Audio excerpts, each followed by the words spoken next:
6 of Unit 2. But in this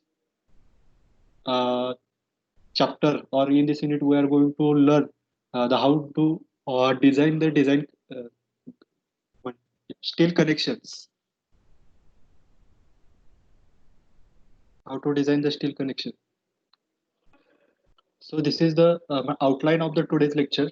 First of all, we are going to discuss the objective of today's lecture. Then we are going to take the review of the last lecture.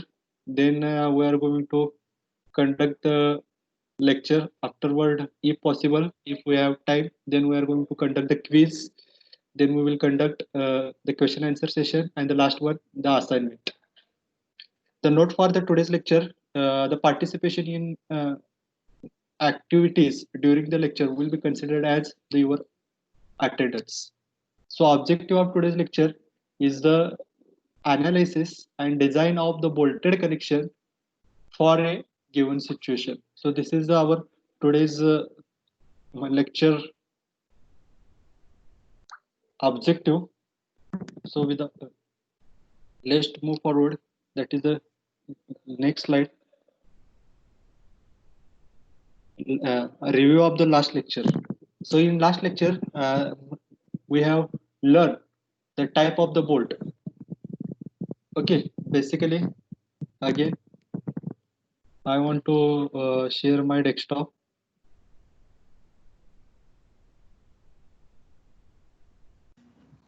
Sir Sudhir Suryavanshi लॉबीमध्ये तेवढा त्याला invite accept करेन. Okay okay. आधी 5 मिनिटं join व्हायचं रे, परत माझं लेक्चरला लक्ष लागले की परत कोण लॉबीत आहे काय लक्ष लागेल.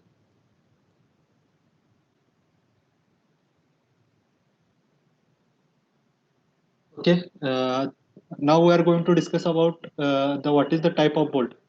If you remember last lecture, we have see the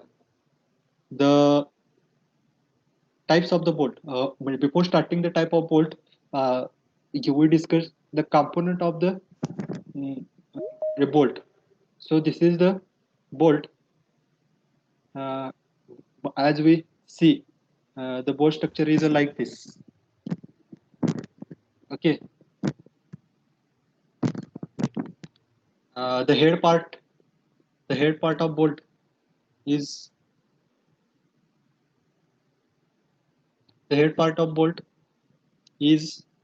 here. So this part is called as the head of the bolt, and the another part, okay, where the actually the bolt is tightened, that part is called as nut. Okay, this part is called as nut, and this bolt is provided with some grooves. That grooves is sometime it is throughout the bolt, or sometime it is the lies up to the SM mark, and the area where the threaded part is not carrying out, that is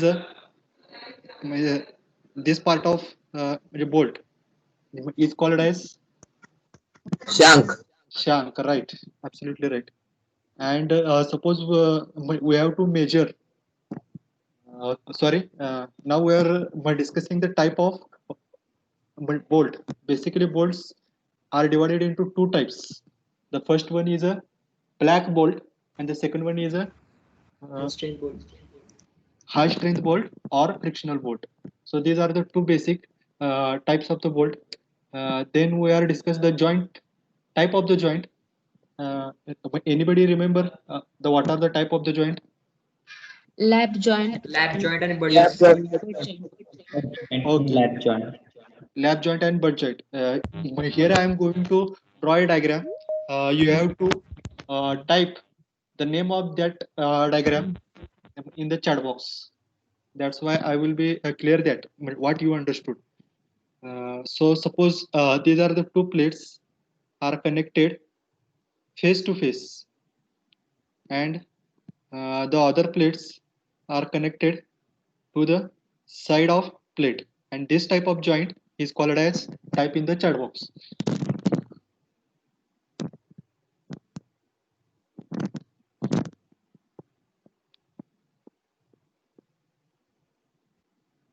Butt joint, absolutely right, Mani. Sankwa also barobar. Right, you are right. Everybody is right. Okay, this is lap joint. Now the another type of joint is lap joint. Now where two plates are placed on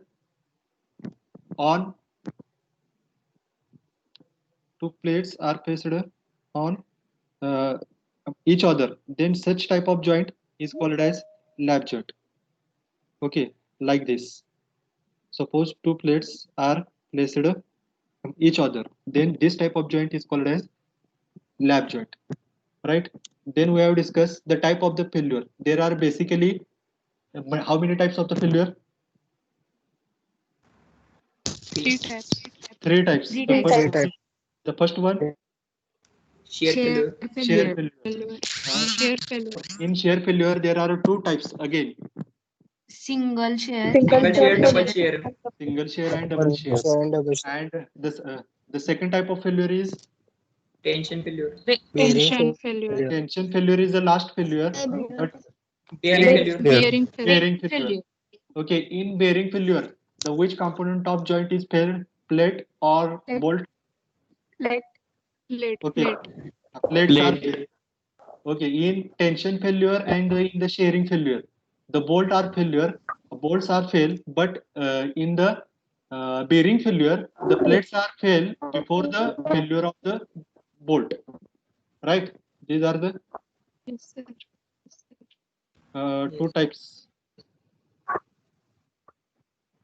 Makaran Shinde, you have to check your the mic because I mean, all students are able to hear my sound.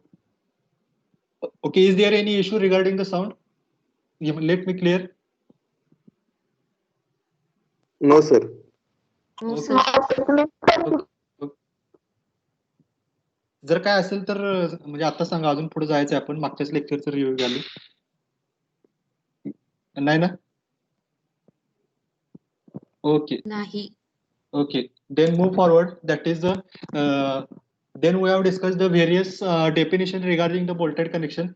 The first we discuss the areas. Basically, there are two types of the areas. First of all, we have discussed the what is mean by area.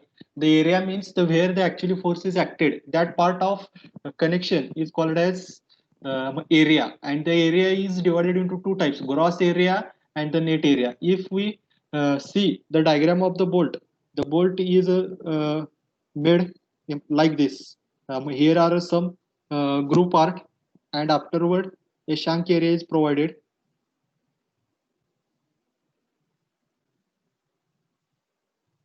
So at this part where we measure the total area of the bolt, that area is called as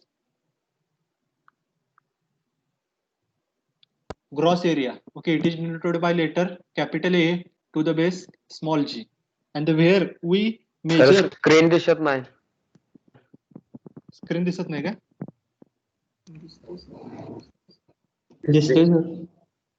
हा board दिसतोय ना? मी diagram काढतो.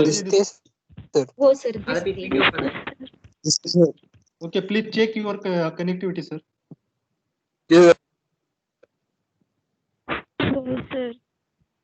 Okay, now where we measure the minimum area, that part, that means that the threaded part, that area is called as the net area, and it is denoted by AN. Okay, basically the gross area and there is a relation between gross area and the net area, and what that the connection, okay, what that the relation. Okay, anybody knows what is the relation between the net area and cross area? 78%. Right, absolutely right. 0.78 Absolutely right. The net area is 78% of gross area. एजीच्या 78% हा net area असतोय लक्षात. Okay, this is the relation between the net area and the gross area. Then we discuss the pitch distance. So what is meaning of the pitch? Anybody Center knows? to center distance between two adjacent holes. Okay, absolutely right. Direction of load. Absolutely right. Okay, it is the center to center distance between two adjacent hole in the direction of the load. And if we measure in the perpendicular direction of load, then it is called as Gauge distance. gauge distance. And what is meant by the gauge distance? Center to center distance Center to between distance. two holes perpendicular to the direction of load. बरोबर आहे, एकदम बरोबर. And the last we have seen the end distance. Afterward we have discussed the specification of the hole. Okay, all these terms are very important while we are solving the problems related to the bolted connection.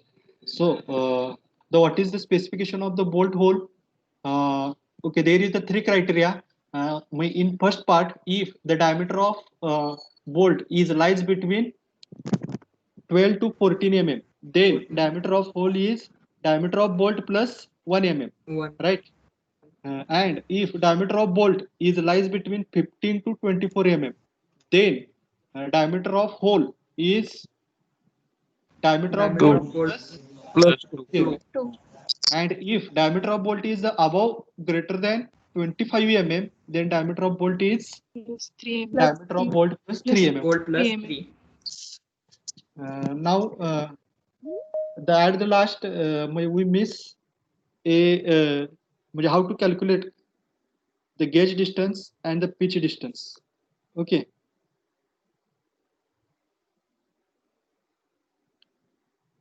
the pitch distance is generally taken as diameter of bolt into 3 times, right? Let me check, just wait, I want to check that. Yes, okay, here is a given the pitch distance generally assumed that diameter of a bolt into 2.5 to 3, म्हणजे ज्याला आपल्याला problem solve करायचा आहे त्याला pitch distance हे दिलेलं नसते, ते आपल्याला अज्युम करायचं आहे. पण ते किती अज्युम करायचं आहे, तर हे पिच डिस्टन्स 2.5 ते 3 पटीने जास्त, कशाच्या, बोल्टच्या डायमीटर पेक्षा जास्त. आणि एज डिस्टन्स 1.7 ते 2, म्हणजे जनरली एज डिस्टन्स हे 2D घेतात. E is generally taken as 2D, is generally taken as 2 times of the D, and pitch is generally taken as 3 times of the D. 2 आणि 3 ही दोन म्हणजे संख्या लक्षात ठेवायचा. जनरली हे काय सांगितलंय, एज डिस्टन्स घेताना तुम्ही अज्युम करा, तर किती अज्युम करा, 1.7 ते 2 च्या पटीत डीच्या, किंवा पिच डिस्टन्स अज्युम करताना 2.5 ते 3 च्या पटीने जास्त डायमीटरच्या, एवढ्या रेंज मध्ये तुम्ही अज्युम करा. आता पेपरला विचार करत बसायचं नाही किती घेऊ किती घेऊ, त्याला हे जाताना आकडा ठरवूनच जायचा. एज डिस्टन्स आले की 2D घ्यायचं आणि पिच डिस्टन्स आली की 3D घ्यायचं. लक्षात आलं? हो.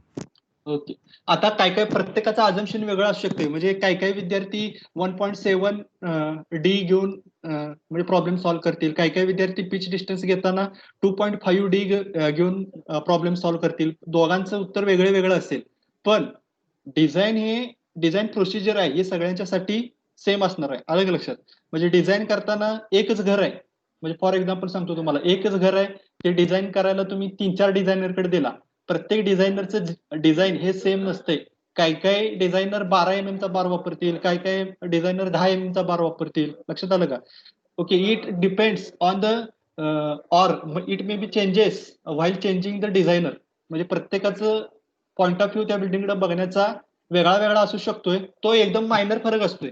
म्हणजे एवढा काही जास्त म्हणजे फरक नसतोय. म्हणजे एखाद्या डिझायनरनं 10 mm चा बार केलाय डिझाईन आणि दुसरा डिझायनर जर 30 mm चा बार डिझाईन करत असेल, सो देअर इज अ म्हणजे म्हणजे एकदम मोठा फरक आहे. Okay, it is a very vast difference between that two consideration. So any one of them may be wrong. म्हणजे एवढा फरक नसतोय, दोघांच्यात फरक असतोय पण एवढा फरक नसतोय. आलं लक्षात? म्हणजे जर म्हणजे एखाद्यानं तो जॉईंट डिझाईन केला तर एकाचे म्हणजे बोल्टेड कनेक्शन आहेत ते 2 नंबर्स ऑफ असतील तर दुसऱ्याचे 3 नंबर्स ऑफ बोल्ट येतील. आलं लक्षात? अजम्पशन जरी बदललं तरी पण एकाच म्हणजे ऍक्च्युली प्रॉब्लेमचं उत्तर 10 नंबर ऑफ बोल्ट रिक्वायर्ड जर लागत असतील आणि तुमचे येताना जर 50 नंबर ऑफ बोल्ट येत असतील तर मग काहीतरी नक्की चुकलेलं आहे. लक्षात घ्या. प्रोसिजर प्रत्येकाची सेम राहणार आहे, अझम्पशन प्रत्येकाचं वेगळं वेगळं असणार आहे. आलं लक्षात? म्हणजे जर उत्तर चेंज झालं तरी म्हणजे कोणी सुद्धा एवढं काही हे व्हायचं नाही, माझं उत्तर चुकलंय असं काही कन्सिडर करायचं नाही. लक्षात आलं का? हो. Okay, then we are going to move forward. That is the today's lecture, designing of the bolted connection. First of all, I want to clear here. Okay, in first chapter, we have discussed the various number of the Indian standard codes, various list. In that, we have discussed A1 IS code for the designing the steel structure. Anyone knows the which of that the IS code which we have learned in the chapter number 1? IS IS 808. 80 is right, but IS 808 is used to check the properties of the steel sections. Okay, here we are going to design the steel structure. So for this purpose, we are going to use the another IS code, that is the IS 800. IS 800. Someone is in the lobby.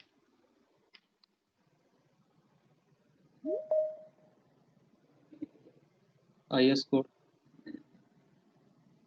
IS 800.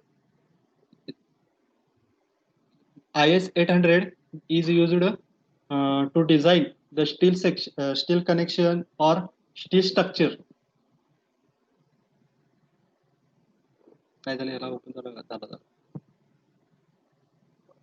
Okay, here is a IS 800.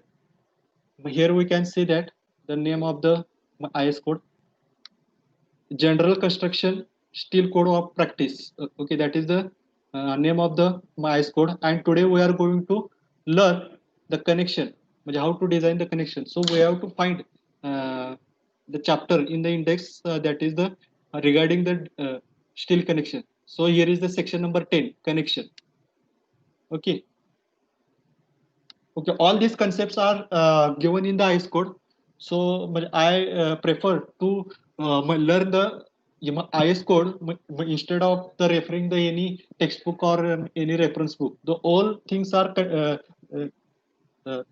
given from this IS guideline. So you have to study that.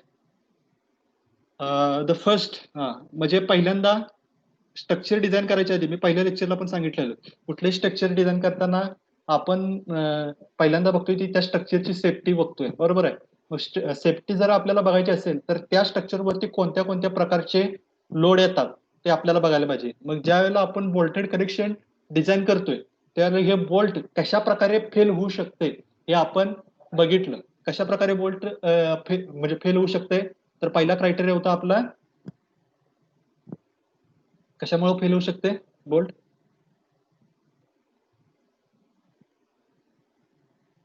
Hello,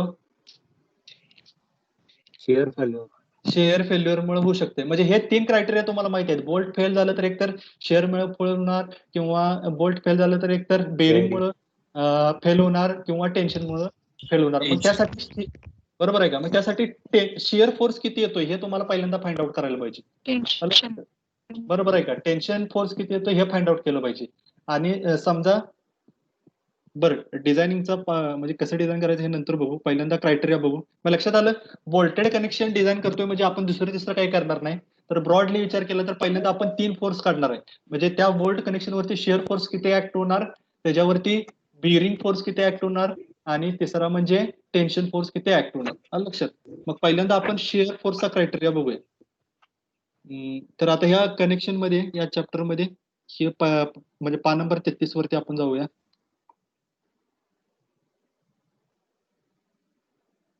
एक्क्याऐंशी वरती गेलो.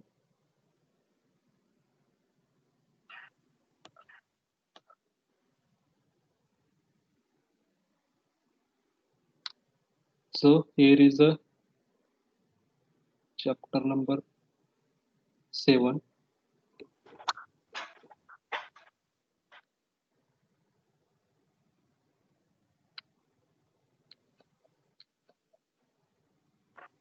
Eight.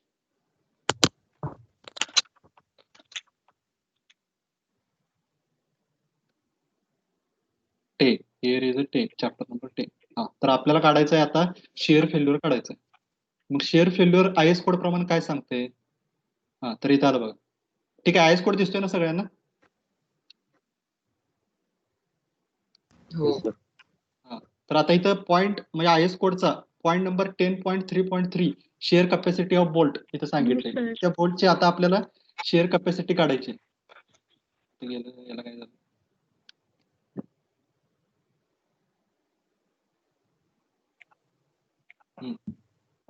Right. आता ह्यांनी symbol लक्षात घ्या. पहिल्यांदा हा share strength of bolt म्हणजे nominal share strength of bolt काढायचे. मग एक फॉर्म्युला समजून घ्या, तुम्हाला बाकीचे सगळे फॉर्म्युले लक्षात येतील. आता पेपरला दिसताना हा म्हणजे फॉर्म्युला लांब लचक दिसतोय. ठीक आहे, मग पेपरला म्हणजे पाठ कसं करायचं. तर पाठ करायची काही गरज नाही. पहिल्यांदा तुम्ही कन्सेप्ट समजून घ्या, मग तुम्हाला फॉर्म्युला आपोआप लक्षात राहील. ठीक आहे, म्हणजे इथं चिन्ह बरीच वेगळी आहेत. लक्षपूर्वक आता इकडे लक्ष द्या. मी काल तुम्हाला सांगितलं नोटबुक जवळ ठेवा. आता हे फॉर्म्युला नोटबुक मध्ये लिहून घ्यायचंय. लक्षात. आता शेअर स्ट्रेंथ ऑफ बोल्ट पहिल्यांदा काढालो आपण. त्याचा फॉर्म्युला काय बघा.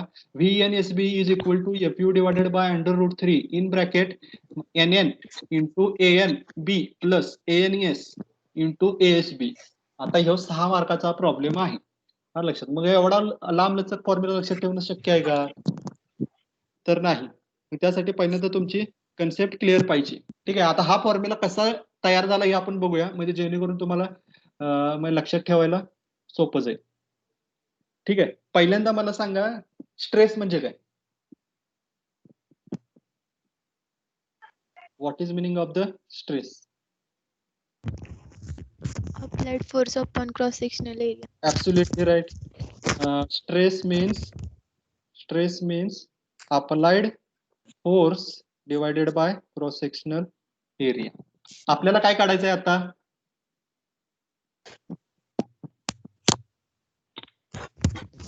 काय काढायचं आहे. Shear stress. Share Failure. Share failure काढायचं आहे. म्हणजे काय शेअर फेल्युअर कशाला म्हणतोय आपण.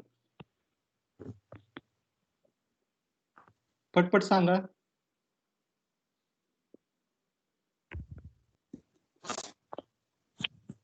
The failure occurred due to कशामुळे. Shear strength. शेअर फोर्स मुळे, स्ट्रेंथ मुळे नाही. शेअर फोर्स मुळे जे फेल्युअर होतोय त्याला शेअर फेल्युअर म्हणायचं. मग हा एक प्रकारचा फोर्सच आहे ना शेअर फोर्स म्हणजे. बरोबर आहे का. म्हणजे आपल्याला फाइंड आउट करायचं आहे ह्या sigma is equal to P/A यापैकी कुठली व्हॅल्यू फाइंड आउट करायची आहे.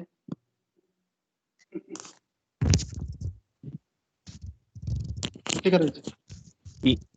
पी फाइंड आउट करायचं ना. Applied मग आपण काय करायचं, पी एका साईडला ठेवायचं, बाकीच्या राहिलेल्या क्वांटिटी दुसऱ्या साईडला घ्यायच्या. म्हणजे काय करायचंय तर पी इज इक्वल टू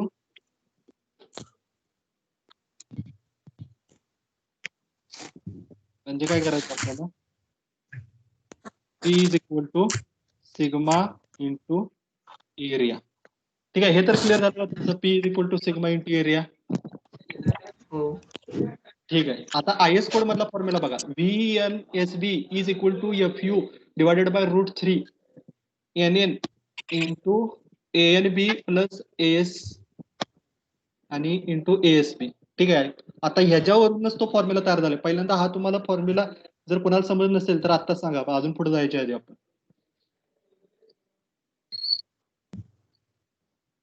ठीक आहे, समजलंय का. हो. Okay. Now we are going to go forward. आता इथं P च्या ऐवजी IS कोड मध्ये काय म्हटलंय, तर P च्या ऐवजी त्यांनी शिअर फोर्स आहे म्हणताना व्ही लेटर वापरले त्यांनी P च्या ऐवजी. फोर्सच्या ऐवजी शिअर फोर्सला त्यांनी व्ही लेटर वापरले. सिग्माच्या ऐवजी त्यांनी वापरलंय एफ लेटर. सिग्माच्या ऐवजी त्यांनी वापरलं एफ लेटर आणि एरियाला त्यांनी कॅपिटल एच आय असंच ठेवले. म्हणजे हा फॉर्म्युला जरा जवळपास तसाच आहे. लक्षात येते का बघा. व्ही इज इक्वल टू, बाकीचे चिन्ह म्हणजे विसरून जावा, V is equal to F into area. असंच आहे का फॉर्म्युला?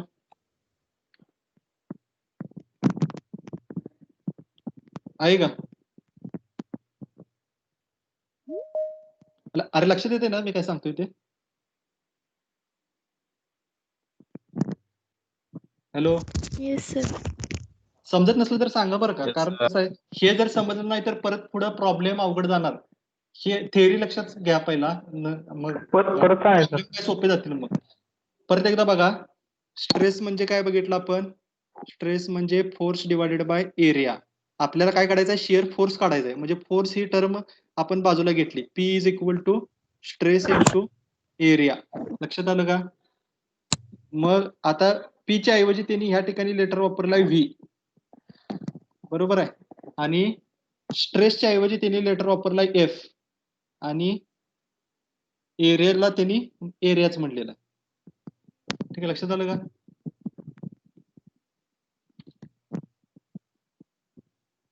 Yes, sir. येते का हा. हो. Yes, sir. जर काय समजत नसेल तर चॅट बॉक्स मध्ये टाका, म्हणजे माझ्या लक्षात येईल. ठीक आहे. हा, आता VNSB चा अर्थ काय, तर यांनी खाली सांगितलं बघा. VNSB म्हणजे काय, N stand for the nominal, S stand for the shear and B stand for the bolt. Nominal shear capacity of bolt. VNSB म्हणजे काय, nominal shear capacity of bolt. Nominal आहे म्हणजे साधारणतः शिअर फोर्स हा bolt किती घेऊ शकतोय, तर ही व्हॅल्यू त्यांनी काढली. लक्षात आलं? VNSB म्हणजे काय, nominal shear strength of bolt. ठीक आहे, लक्षात आलं? हो. येते का लक्षात? हा, म्हणजे VNSB is equal to F म्हणजे काय, आपण कुठल्या म्हणजे डिझाईनच्या दोन मेथड बघितल्या. कुठल्या दोन मेथड आहेत डिझाईनच्या? Chapter number 1. बोला पटपट पटपट पट. लिमिट आणि वही जवळ ठेवा बरं का, तुम्हाला 1000 वेळा सांगितले. वर्किंग वही जवळ. Stress method. बरोबर आहे, लिमिट स्टेट मेथड आणि वर्किंग स्ट्रेस मेथड. मग आपण कुठल्या मेथडने डिझाईन करतोय? लिमिटने डिझाईन करायला लागतोय. मग लिमिट आणि वर्किंग मध्ये फरक काय आहे? वर्किंग ही जुनी मेथड आधी पूर्वी वापरायचे. हा, आणि लिमिट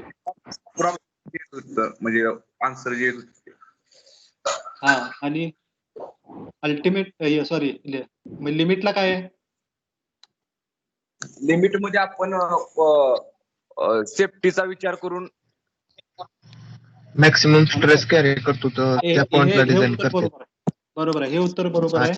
अल्टिमेट मध्ये काय, लिमिट मध्ये काय करतोय, स्ट्रेस स्ट्रेन कर्व बघितला आपण. हायएस्ट लोड किती येणार आहे त्या मटेरियल वरती बघतोय. म्हणजेच काय म्हणतोय, अल्टिमेट लोड ज्याला म्हणतोय आपण. बरोबर आहे का? स्ट्रेस स्ट्रेन कर्व बघितलं, त्याच्यातला अल्टिमेट लोड कन्सिडर करून आपण डिझाईन करतोय, त्याला म्हणायचं लिमिट स्टेट मेथड. मग आता इथं स्ट्रेस जर घ्यायचा झाला तर आपण म्हणजे यील्ड स्ट्रेसचा स्ट्रेस घेणार का, प्लास्टिक लिमिटचा स्ट्रेस घेणार का, ब्रेकिंगचा स्ट्रेस घेणार का, अल्टिमेट स्ट्रेस घेणार? Ultimate stress. अल्टिमेट घ्यायला पाहिजे. Ultimate. म्हणजे कॅल्क्युलेशन करायचं असेल तर ते बोल्ट अल्टिमेट लोड किती घेऊ शकतोय ते घ्यायला पाहिजे ना. म्हणताना इथे FU चा मिनिंग काय दिलाय, ultimate tensile strength of bolt. FU म्हणजे काय, अल्टिमेट टेन्साईल स्ट्रेंथ ऑफ बोल्टचा सगळ्यात शेवटचा लोड स्ट्रेस किती आहे ते इथं त्यांनी FU म्हणजे दिले. लक्षात येतंय का? म्हणजे VNSB क्लिअर झालं आणि FU क्लिअर झालं. लक्षात आलं का? हो. म्हणजे परत एकदा बघा, आपला फॉर्म्युला कसा आहे, परत एकदा सांगतोय. P इज इक्वल टू काय, P is equal to F into A. बरोबर आहे, F इंटू Sigma. बरोबर, Sigma into A. P is equal to sigma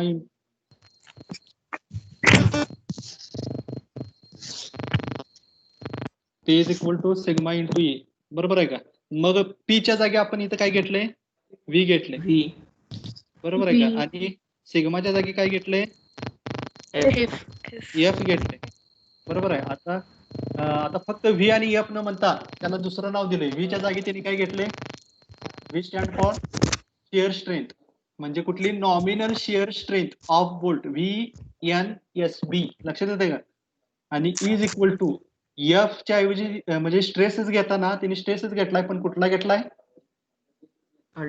ultimate घेतलाय, FU घेतलाय. हा, म्हणजे VNSB is equal to FU. आता त्याला इंटू एरिया आहे, हा लक्षात. आता एरियाचे यांनी दोन पार्ट बघितल्यात, NN आणि NS, आलं लक्षात. म्हणजे काय? आता बघा, एक डायग्राम काढणार आहे, तुमच्या डायग्राम लक्षात येते का? बघा, हे बोल्ट आहे, बरोबर आहे. ह्या बोल्ट मध्ये या ठिकाणी थ्रेडेड पार्ट आहे आणि इकडे थ्रेडेड पार्ट नाहीये, म्हणजे सुरुवातीचा पार्ट. आणि याच्यावरती आपण काय केलं? दोन म्हणजे एक जॉईंट कुठलाही, तो लॅब जॉईंट असेल, बट जॉईंट असेल, कोणताही एक प्रकारचा जॉईंट घेऊया आपण, ठीक आहे. अशा प्रकारचा एक जॉईंट आहे. मग हे बोल्ट फेल होताना कुठं फेल होणार? तर ह्या ठिकाणचा जो एरिया, लक्षात येते का? म्हणजे ही प्लेट इकडे ओढली जाणार, ही मधली प्लेट खाली ओढली जाणार, आणि ही उजव्या साईडची प्लेट इथं वरती ओढली जाणार. असं जर आपण फोर्स द्यायला लागलो तर हा बोल्ट दोन ठिकाणी फेल होणार. एक इथं मी निळ्या लाईन, रेड लाईन न करतो, म्हणजे तुमच्या लक्षात येईल. इथं एक फेल्युअर होणार आणि या ठिकाणी एक फेल्युअर होणार, बरोबर आहे का? या दोन ठिकाणी फेल्युअर होणार, ठीक आहे. येतं लक्षात आलं का? बरोबर आहे. मग इथला जो मी पहिला रेड पार्ट जो लिहितोय, पहिला रेड पार्ट, हा एक नंबरचा, आलं लक्षात? तो पार्ट आणि दुसरा जो रेड कलरचा पार्ट आहे तो पार्ट, ह्या दोघांच्या मध्ये फरक काय आहे? तर पहिला रेड पार्ट आहे तो थ्रेडेड पार्ट मध्ये, लक्षात येते का? आणि दुसरा जो रेड पार्ट आहे तो शांक एरियात आहे, आलं लक्षात? ठीक आहे, लक्षात आलं? हो. हा, मग दोघांचा एरिया सेम असणार का? थ्रेडेड पार्टचा एरिया आणि शांक एरियाचा एरिया सेम असणार का? No. नाही, दोघांचा कमी जास्त असणार ना. आहे. मग यांनी काउंट करताना काय केले? म्हणजे NN बघा, जरा खाली. आता इथं AN म्हणजे काय सांगितले आपण? डेफिनेशन बघितली, net shear area of bolt at threads, लक्षात? म्हणजे net shear area of bolt at थ्रेडचा पण एरिया घेतलाय. आणि ASB म्हणजे काय असणार आहे मग? आता शांकचा area, nominal plane shank area of bolt, आलं लक्षात? शांक एरिया ऑफ बोल्ट नुसतं जरी म्हटला तरी सुद्धा तुम्ही चालतंय. म्हणजे ASB, B stand for the bolt, S stand for the shank, आणि N stand for the net, आणि परत एकदा B stand for the bolt. म्हणजे ANSB म्हणजे काय? नेट एरिया ऑफ शांक, आलं लक्षात? आणि ANB म्हणजे काय? Net area of threaded part, आलं लक्षात? हा, म्हणजे हे लक्षात आलं का? ANB म्हणजे काय आणि ASB म्हणजे काय? हो. आलं लक्षात? हा. आणि मग काय करायचं? आता ह्या ठिकाणी किती वेळा रिपीट झालाय? म्हणजे समजा आता ह्या ठिकाणी 3च प्लेट आहेत. समजा जर इथं दुसरी प्लेट असती, ह्या एक नंबरच्या साईडला लागून जर अनेक प्लेट असती इथं या साईडला, तर या थ्रेडेड पार्ट मध्ये किती वेळा फेल झालं असतं बोल्ट?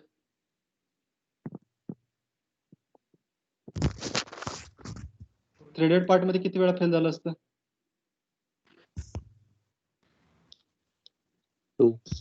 2 ठिकाणी ना. एक हे पहिलं ठिकाण हायलाइट केलं ते, आणि ह्याच्या आधीच हायलाइट केलं ते, लक्षात? म्हणजे थ्रेडेड पार्ट मध्ये किती वेळा फेल होतंय ते बघायचं. म्हणजे हे number of shear plane without thread plane, आलं लक्षात? म्हणजे NN म्हणजे काय? Number of plane in the shank area, आणि NS म्हणजे काय? सॉरी, NN म्हणजे number of plate in threaded area, आणि NS म्हणजे number of planes in the shank area. लक्षात आलं? किती वेळा रिपीट होतंय ते फक्त नंबर्स काउंट करायचे. ठीक आहे, लक्षात आलं?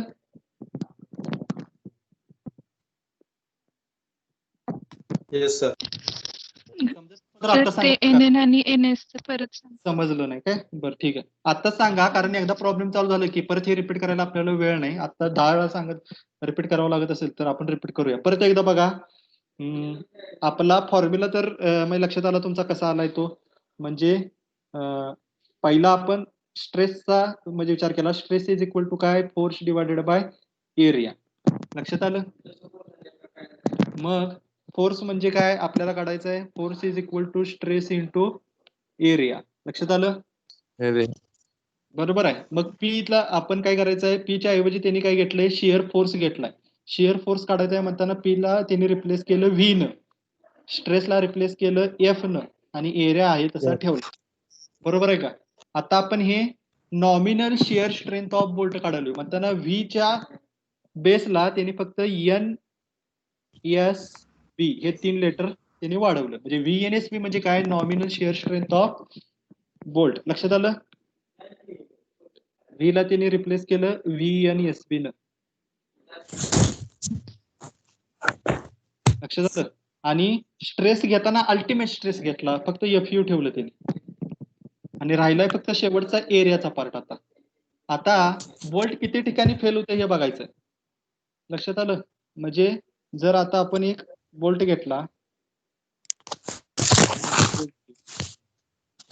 आणि या बोल्टचा जर थ्रेडेड पार्टचा जर विचार केला तर समजा हे जर थ्रेडिंग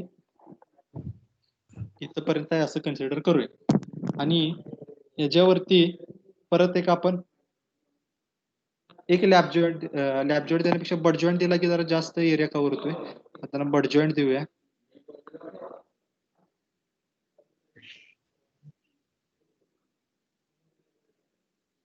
हा बड जॉईंट आहे. लक्षात आलं का? लक्षात आलं? Yes sir. Okay. Now we are going to move forward. आपल्याला एरिया आता ह्या ठिकाणी म्हणजे पहिला पार्ट जो म्हटला थ्रेडेड पार्टचा, त्या ठिकाणचा एरिया वेगळा आहे, फेल होतोय, आणि ह्या ठिकाणी दुसऱ्या ठिकाणी पण शांक एरियाच्या ठिकाणी हे बोल्ट फेल होते. बरोबर आहे? दोघांचा एरिया वेगळा वेगळा आहे. मात्र काउंट करताना आपल्याला 2 एरियांची ऍडिशन करायची, म्हणजे net area at threaded part. ते म्हणताना काय म्हटलं? ANB. लक्षात? Net area of threaded part. आणि दुसरा जो एरिया आहे तो शांकचा एरिया आहे, म्हणताना त्याला म्हणताना म्हटलं ASB. आलं लक्षात? ते झालं ASB. मग आता इथं 3च प्लेट आहेत म्हणून नेट एरिया एक एकच यायलाय. शांक एरिया पण एक यायलाय, आणि आलं लक्षात? नेट एरिया पण म्हणजे एक एकच यायलाय. पण ज्यावेळेला नंबर ऑफ प्लेट रिपीट होतील ना, काय काय ठिकाणी नंबर ऑफ प्लेट रिपीट होतील. म्हणजे समजा इथं परत एक आपण दुसरी प्लेट ऍड केली तर आता ह्या ठिकाणी पण परत थ्रेडेडला फेल्युअर व्हायला लागलं. बरोबर आहे का? लक्षात येते ना? हो.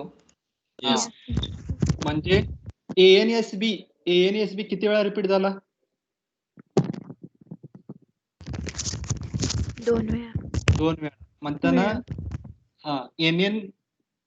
NN घेताना काय करायचंय? मग तेच फक्त किती वेळा रिपिटेशन होतोय हा एरिया, ANB किती वेळा रिपीट होतोय त्याला त्यांनी नाव दिलं ANB. आलं लक्षात? सेम पद्धतीने तिकडे शांक एरियात सुद्धा रिपिटेशन होऊ शकते, ASB. आलं लक्षात? म्हणजे ASB म्हणजे काय? Number of shear plane repeated असं म्हणा. हे IS कोड मधला जर तुम्हाला शब्द जर अवघड वाटत असेल तर number of shear plane repeated at shank area, आणि NN म्हणजे काय? Number of shear plane repeated at threaded area. आलं लक्षात? येते ना लक्षात? Yes sir. Yes sir. हो सर. मग पुढे जाऊया का? Yes sir. ओके. हो. आता स्लाइड वरती येऊया. हा, तर आता √3 त्यांनी काय केलाय? फक्त हे √3 फक्त एक शब्द त्यांचा तो फॅक्टर आहे. √3 तो फॅक्टर त्यांनी ऍड केलेला आहे. ही म्हणजे काय झालं? नॉमिनल शिअर स्ट्रेंथ काय झाली? आता इथं वरती सांगितलंय बघा.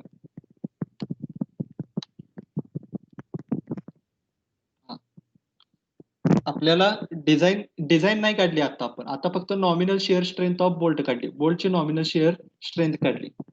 लक्षात, त्याचा तर फॉर्म्युला काय, नॉमिनल शिअर स्ट्रेंथ काढली, त्याचा फॉर्म्युला काय,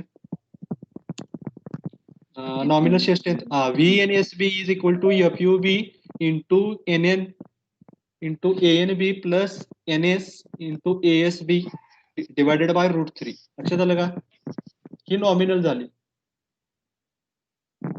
ठीक आहे, आता डिझाईन करायचं म्हणजे काय करायचं, तर समजा तुमची ही डिझाईन स्ट्रेंथ आली, म्हणजे तुम्ही काहीतरी सांगितला, शेअर फोर्स काढला, म्हणजे काहीतरी कॅल्क्युलेशन केलं तुम्ही, बोल्टचं नेट एरिया किती आहे बघितला, diameter of bolt gross area किती बघितला, अल्टिमेट स्ट्रेंथ बघितला, आणि काहीतरी व्हॅल्यू आली. समजा ती व्हॅल्यू आली 103 किलो न्यूटन, एवढी व्हॅल्यू आली. म्हणजे तुम्हाला सांगायचं आहे त्या मेंबरला 103 न्यूटन फोर्स आल्यानंतर तो मेंबर फेल होणार आहे. हा, मग तुम्ही तुमच्या कस्टमरला किंवा तुम्ही कस्टमरला ही डिझाईन देणार आहे, मग त्याला सांगताना 103 व्हॅल्यू सांगणार, 103 ला फेल होते म्हणून सांगणार का 110 ला फेल होते म्हणून सांगणार का कितीला सांगणार, 103 ला. 103 हा एक्झॅक्ट आकडा त्याला कधीही सांगायचा नाही, कारण तो काय करणार, 103 पर्यंत लोड लावत राहणार. त्याच्यापेक्षा फॅक्टर ऑफ सेफ्टी म्हणून त्याला सांगायचं नाही, बाबा तुझं काय होणार आहे, 100 ला आल्यानंतरच हे फेल होणार आहे. आलं लक्षात. मग हे आपण कमी कन्सिडरेशन करतोय, म्हणतात त्याला म्हणायचं असते सेफ्टी फॅक्टर. सेफ्टी फॅक्टरने त्याला डिवाइड करायला लागते. आपण चॅप्टर नंबर कुठल्या चॅप्टर मध्ये, 2 नंबर मध्ये बघितलं, नाही फर्स्ट चॅप्टर मध्ये लास्ट पॉइंट, बरोबर आहे का, पार्शियल सेफ्टी फॅक्टर, आठवत आहे का, त्यासाठी त्यावेळी तुम्हाला सांगितलेलं सगळ्या व्हॅल्यू पाडवायचे. मग हे पार्शियल सेफ्टी फॅक्टरने इथं त्यांनी डिवाइड केले. आलं लक्षात. म्हणजे design shear strength of bolt, इथं म्हटलंय VNSB nominal shear strength of bolt, आणि हे nominal shear strength of bolt ज्यावेळेला तुम्ही गॅमा MB न डिवाइड करताय त्यावेळेला तुमची design shear strength of bolt येते. आलं लक्षात. म्हणजे तुम्ही कस्टमरला सांगायचं हे 100 ला फेल होते, मग ते factor of safety gamma MB किती घ्यायचा, आठवतंय का कोणाला, 1.25. बरोबर आहे, एकदम बरोबर, 1.25 हा पार्शियल सेफ्टी. आपण प्रॉब्लेम चालू झाल्यावर आणि क्लिअर करू याच्यावरती. फक्त लक्षात घ्या, हे पार्शियल सेफ्टी फॅक्टरने त्याला डिवाइड करायचं आहे गॅमा MB, म्हणजे ही तुमची actual shear strength of bolt येणार. लक्षात आलं का. हो. हा, म्हणजे हे डिझाईन शिअर स्ट्रेंथ बघा आहे असाच फॉर्म्युला केलाय, किंवा हे जे काही उत्तर येते म्हणजे हे √3 च्या ऐवजी इथं त्यांनी काय केलंय, गॅमा MB घेतलंय डिझाईन शिअर स्ट्रेंथला. किंवा तुम्ही असंही करू शकता, ह्या स्टेपचं उत्तर काढायचं नॉमिनल शिअर स्ट्रेंथ, आणि जे काही उत्तर येते त्या उत्तराला परत काय करायचंय, डिवायडेड बाय 1.25. आलं लक्षात. हा फॉर्म्युला लक्षात आलं. हो. 6 मार्काचं हो. गणित आहे, अजिबात विसरायचं नाही. नॉमिनल शिअर, परत एकदा रिपीट करतोय, nominal shear strength of bolt is equal to VNSB is equal to FUB. FUB म्हणजे काय सांगा, ultimate strength. Ultimate strength of tensile strength. Bolt, बरोबर आहे, ultimate strength of bolt. NN म्हणजे काय, number of shear plates Number of with threads. Number of shear Threaded plates section. with thread. In threaded part, बरोबर आहे का. ANB म्हणजे काय, net area of bolt, plus NS म्हणजे काय, number of shear plane in the without area, without threaded part. तुमच्या भाषेत लक्षात ठेवा, फक्त कन्सेप्ट लक्षात घ्या. कोण जर म्हणते विदाउट थ्रेडेड म्हणतील, कोण जर म्हणतील शांक एरिया. आलं लक्षात. आणि ASB म्हणजे काय, तर नेट म्हणजे एरिया ऍट शांक. एरिया. आलेल्या उत्तरावर नॉमिनल फक्त फ्लेंज. ओके, ठीक आहे, माझ्यामध्ये समजलं असेल सगळ्यांना. आपण पुढे जाऊया आता. ही पहिला क्रायटेरिया बघितला, शिअर फेल्युअर मुळे बघितलं. सेम ह्या पद्धतीनं आता दुसरा फेल्युअर कुठलं, तर bearing failure. Nominal share strength of bearing failure. आता हे परत IS कोड मध्ये जाऊया. बेअरिंग फेल्युअर कुठे दिले बघूया. हा, इथे दिले बघा, बेअरिंग कॅपॅसिटी ऑफ बोल्ट. दिसतंय का, ते त्याच्यापेक्षा सोपं आहे, त्याच्यापेक्षा सोपं आहे.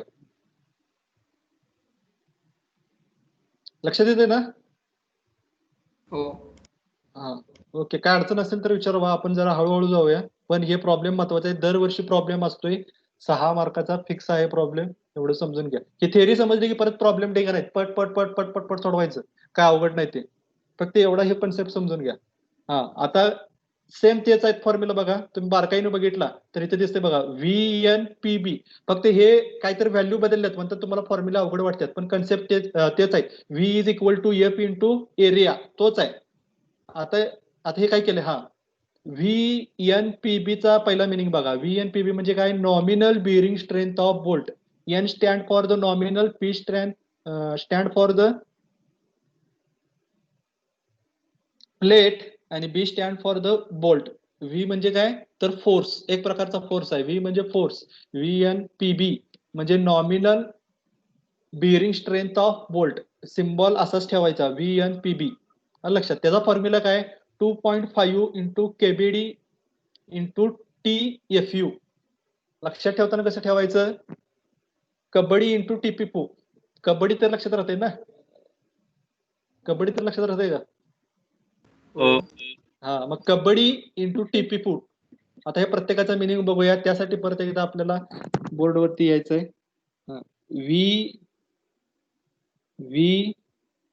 VNPB is equal to, VNPB is equal to 2.5 हा फॅक्टर आणि √3 फॅक्टर, हा दोन्हीकडे लक्षात ठेवायचा. शिअर स्ट्रेंथ म्हटला की √3 आहे आणि बेरिंग स्ट्रेंथ म्हटला की 2.5 मल्टिप्लाय आहे. लक्षात. हा, आता ह्या ठिकाणी बेरिंग स्ट्रेंथ काढताना कोण फेल होणार आहे, बोल्ट फेल होणार आहे का प्लेट फेल होणार आहे? प्लेट प्लेट फेल होणार Plate. आहे. म्हणजे मग ह्या ठिकाणी म्हणजे बोल्टचा एरिया काढताना किंवा बोल्टचं फेल्युअर फाइंड आउट करताना आपण डायमीटर ऑफ बोल्ट घेतलेलं, म्हणजे लक्षात येते का? मग ह्या ठिकाणी म्हणजे थोडक्यात दुसऱ्या भाषेत सांगायचं, डायमेन्शन ऑफ बोल्ट घेतलेलं. या ठिकाणी घेताना आपल्याला डायमेन्शन ऑफ प्लेट घ्यायला पाहिजे. लक्षात येते? माझ्या मते वेळ झालेला आहे, आपण हा शेवटचा मुद्दा बघूया आणि थांबूया, राहिलेलं पुढच्या लेक्चरला बघू. ठीक आहे, हा, एवढं लक्षात आलं का? VNPB इज इक्वल टू, आता एवढं एक सांगतो शेवटचं आणि थांबूया, 2.5 हा लक्षात राहायचा. हा, आता हे काय आहे, T आणि D हे काय असणार आहे? डायमीटर ऑफ बोल्ट आणि थिकनेस ऑफ नाही, प्लेट. चुकलं. T म्हणजे काय आहे? T तर तुम्ही सांगू शकताय, thickness of plate. Thickness of plate. Thickness of plate, And depth. Absolutely right. आणि D म्हणजे काय? Depth diameter diameter of bolt. Diameter of bolt. of the plate. Bolt इथे लिहिलंय बघा, इथे खाली बघायचं जर कळत नसेल तर, नॉमिनल डायमीटर ऑफ बोल्ट. आलं लक्षात? D म्हणजे डायमीटर ऑफ बोल्ट, T म्हणजे, आता इथं पुस्तकात लिहिताना TP लिहिले आणि इथं IS कोड मध्ये लिहिताना T लिहिले, आणि इथं पुस्तकात लिहिताना D Dच लिहिले, फक्त Dच लिहिले. आणि इथं FU म्हणजे मला सांगितलं तुम्हाला, FU म्हणजे काय, अल्टिमेट स्ट्रेंथ ऑफ बोल्ट. आलं लक्षात? Stress bolt. आलं लक्षात? आता राहिला विषय फक्त हे एरिया आहे, लेंथ इंटू हाईट. आलं लक्षात? लेंथ इंटू हाईट हा एरिया आहे, आणि हे झाला स्ट्रेस FU. आता KB आणि 2.5 हे दोन फॅक्टर आहेत. 2.5 फॅक्टरचा लक्षात राहील, तर KB म्हणजे काय बघा, तर KB ला घेताना हे 4 क्रायटेरिया बघायचे, तिथं खाली लिहिलेत. Where KB is a smaller of. लक्षात आलं का? तर शेवटचा क्रायटेरिया सगळ्यांच्या लक्षात राहील. शेवटचा क्रायटेरिया काय, तर 1. लक्षात, स्मॉलर ऑफ 1 पेक्षा लहान असावा KB, किंवा दुसरा क्रायटेरिया लिहिलाय E डिवायडेड बाय 3D0. लक्षात येते? पहिला criteria E divided by 3D0, दुसरा criteria P divided by 3D0 minus 2.5, आणि तिसरा criteria FUB divided by FU. FUB divided by FU. आलं लक्षात? हे 4 क्रायटेरिया, हे 4 क्रायटेरिया आहेत. म्हणजे कुठलाही प्रॉब्लेम सॉल्व्ह करताना, बेरिंग स्ट्रेंथ काढताना KB ची व्हॅल्यू या 4 पैकी मिनिमम घ्यायची. म्हणजे समजा इथं 0.5 आली, हे पहिल्या क्रायटेरियात E डिवायडेड बाय 3D0. दुसऱ्या क्रायटेरिया काय आहे, P divided by 3D0 minus -2.5 ह्याच्यात आलं 0.45 आणि FUB डिवायडेड बाय FU ह्याच्यात आलं 1.75 आणि चौथा क्रायटेरिया 1 तर तुम्ही कुठली व्हॅल्यू घेणार? त्या चारीपैकी मिनिमम म्हणजेच काय 0.45 लक्षात आलं? Yes sir. ओके. परत एकदा लेक्चर रेकॉर्डिंग पाठवतो मी तुम्हाला. परत एकदा तुम्ही काय करा आज बघा म्हणजे हे जर तुम्हाला कॅल्क्युलेशन नाही समजलं तर पुढे प्रॉब्लेमला अवघड होईल. म्हणताना हे रेकॉर्डिंग पाठवतोय ते रेकॉर्डिंग परत एकदा बघा. परत प्लस मोडल वरती एक मी व्हिडिओ अपलोड केलाय काल तुम्हाला असाइनमेंट पण दिलती. पाहिलाय का? हो. हा Yes, sir.